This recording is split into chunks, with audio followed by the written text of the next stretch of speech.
वही दशा का निरूपण ऋषभदेव ने किया। ऋषभदेव के निर्वाण के बाद अजितनाथ हुए, फिर संभवनाथ, अभिनंदननाथ हुए और आगे बढ़ते हुए पार्श्वनाथ 23वें तीर्थंकर हुए। पार्श्वनाथ में ज्ञान की कोई कमी नहीं थी, वे जन्म से ही अवधि ज्ञान के धारी थे, लेकिन पूर्व के इतने बड़े संस्कार उनकी आत्मा में विद्यमान थे कि अपने भाई से जो विरोध हुआ उन्होंने उसे नकार दिया। गलती किसकी भी हो इससे हमें कोई मतलब नहीं है, हम तो क्षमा का भाव धारण करते हैं। एक भव नहीं, दो भव नहीं, तीन भव नहीं, 10 भवों तक एक तरफा पार्श्वनाथ का जीव उस दया और क्षमा की पीठ पर बैठा रहा और 10 भवों तक कमठ का जीव उपद्रव करता रहा, लेकिन विजय उसकी होती है जो क्षमा का भाव धारण करता है। भगवान पार्श्वनाथ एक ऐसे पार्श्वनाथ हुए हैं।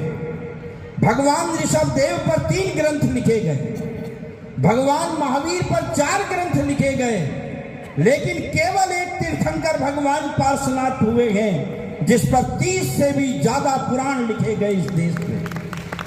वो इसलिए लिखे गए कि वो जीते जागते क्षमा के रूप थे।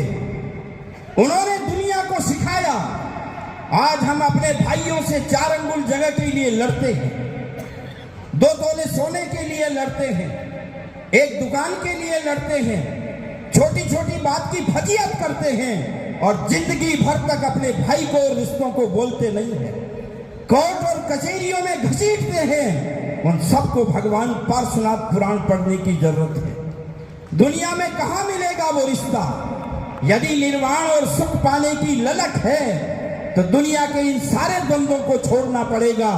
ये धरती की अमानत है, जमीन, धन, वैभव ये यहीं रहेगा, ये साथ में नहीं आ सकता है। ये मेरे पार्श्व प्रभु ने सिखाया। पार्श्वनाथ का निर्वाण हुआ, भगवान महावीर हुए। भगवान ऋषभदेव ने जो उपदेश किया था चौथे काल में वज्र वृषभ नाराज शयनन था।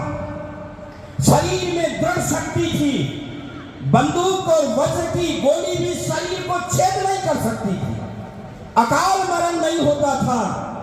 ऐसे समय में 28 मूल गुणधारी साधुओं को मुक्ति जाने का उपदेश दिया गया था। काल बीत गया, पंचम काल आ गया, वज्र वृषभ नाराज शयनन हट गया, वज्र नाराज शयनन हट गया, अर्ध नाराज शयनन हट गया और अब आ गया है असंप्रत्यक्ष सपाट। गिरे तो हड्डी के 4 टुकड़े हो जाएंगे। जरा